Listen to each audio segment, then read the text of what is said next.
I waited until I was 50 years old to come out. Not because I didn't know who I was, but because I was waiting to feel safe. But that feeling never arrived. Eventually, I tried something else. I built safety, one courageous step at a time. 2025 has been the biggest year of my life. In February, I did something I never thought I would do.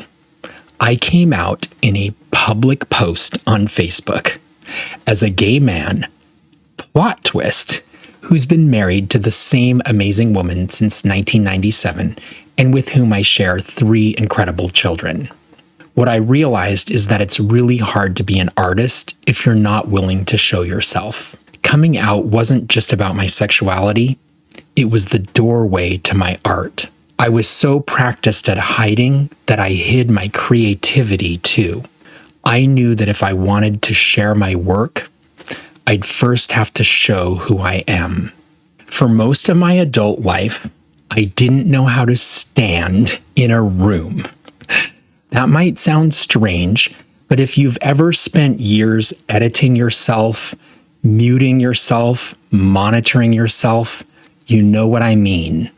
I didn't know how to be myself, especially around strangers. Or maybe I did know, and I'd just gotten very, very good at forgetting. I was raised in Montana in a devout evangelical Christian household. In that world, there wasn't much room for a boy who was different in my kind of way. The risk wasn't just theological, it was relational. Not just hell later, but separation now. From family, from belonging, from love. And I was a good boy. A lot of my identity was wrapped up in the approval of my church and family. I love my parents. They still don't accept that I'm gay. Both of those things can be true. I met my wife in college. I told her I was gay very early on, like maybe the 2nd or 3rd time we ever met up. We became friends. We built a life. We got married in 1997. And for decades, I performed a role. Yes, I had an unpaid acting gig, and there weren't even snacks in the green room. I checked. For a long time, I believed that I was broken, fundamentally, like at the core of my being. Every day, I woke up with 2 jobs, live my life and fix myself. But then, about 10 years ago, something shifted. I allowed myself to entertain the possibility that maybe there's nothing wrong with me. That decision changed everything. I felt lighter. Suddenly, I had more energy for my family, my work, my hobbies. Here's the truth. No one definitively knows what God thinks. People say they do. They point to verses, interpretations, traditions. But what has always felt real to me, what I've felt in my body all my life, wasn't about the words. It was about welcome. It's the felt experience of being witnessed, of being received as I am. That feels like God's love, with no talking necessary. Today, I have the joy of making songs for people who are fellow plant weirdos and adventurous cooks. What I realized is that my art, the music, the writing, the performance, isn't really for my original tribe.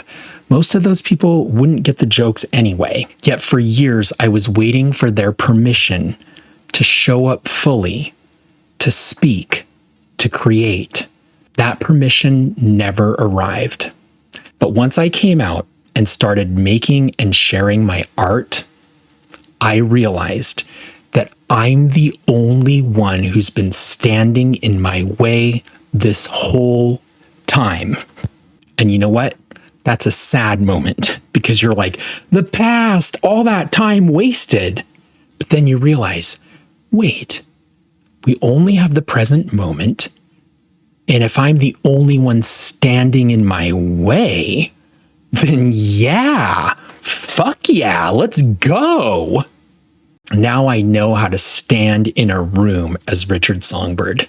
Sometimes I'm wearing eyeliner, but always my fingernails are painted red with gold foil. It's funny how something so small can mean so much. At the dog park, my nails do the work of social filtering on my behalf. If someone looks offended by my blinger nails, they've done me a favor. Bye-bye, sir. At Thanksgiving a few weeks ago, I sat next to my parents. Red nails, gold foil, no explanation. I'd forgotten about it, and then halfway through the meal, I thought, my dad's probably weirded out right now. And then I was like, who cares? More than 15 years ago, long before I came out publicly, I had this strange idea. What if plants could talk?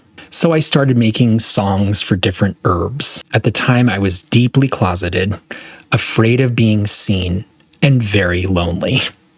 The plants became companions. They opened like vessels, containers where I could play around with their perspectives, their attitudes, their voices. I wrote a song for parsley called Garnish This, which is an anthem for anyone who's been prematurely misjudged and cast aside.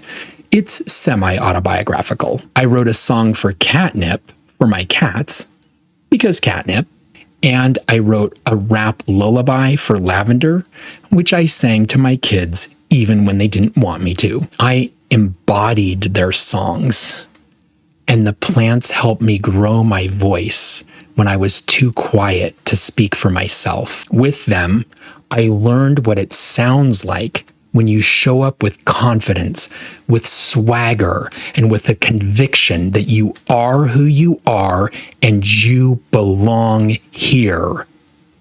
There's a fundamental human tension that we all carry.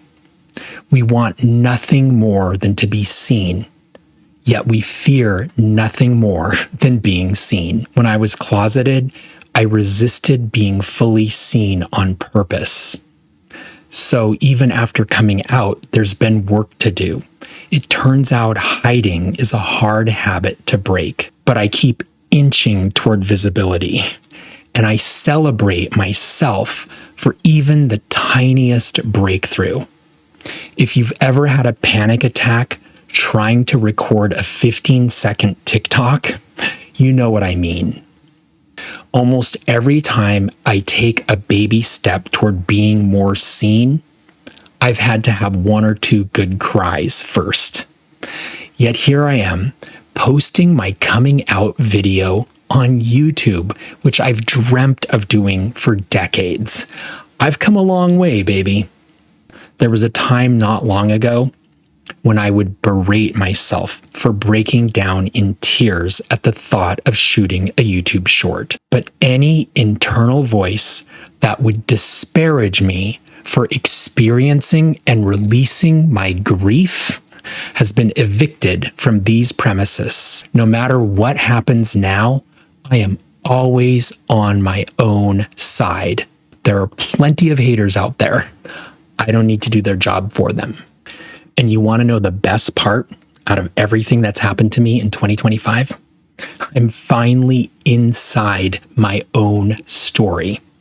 I'm living proof that it's never too late to become who you are.